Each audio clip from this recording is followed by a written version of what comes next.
En République centrafricaine, près d'1 million de personnes ont fui leur foyer alors que le pays sombrait dans la violence. Leur possession sous le bras, ils se sont enfuis, beaucoup d'entre eux ne pouvant porter que leurs enfants. Certains ont fui la ville pour aller se cacher dans la brousse. D'autres ont préféré gagner Bangui, la capitale, pour se placer sous la protection des forces africaines et françaises. Près de la moitié des 4,5 millions d'habitants du pays ont désespérément besoin d'eau potable, de nourriture ou d'un abri. Ils ont également besoin de soins médicaux et d'être protégés contre les violences sexuelles et les meurtres confessionnels. Pour ce pays enclavé, bordé par 5 autres pays, il s'agit d'une véritable descente aux enfers, comme l'indiquait un reportage d'une chaîne de télévision française qui décrivait la violence dans laquelle était plongé Bangui et ses environs. Regarde-moi les à la maison. Moi aujourd'hui je ne sais pas au village, je vais vous à la maison.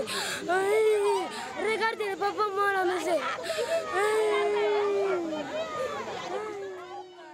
Si les coups d'État sont fréquents en Centrafrique, jamais le pays n'avait basculé dans un tel chaos.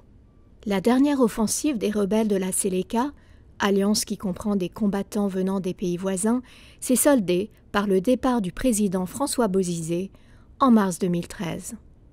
La Banque mondiale suit attentivement la situation en Centrafrique aux côtés de l'Union africaine et d'autres partenaires du développement.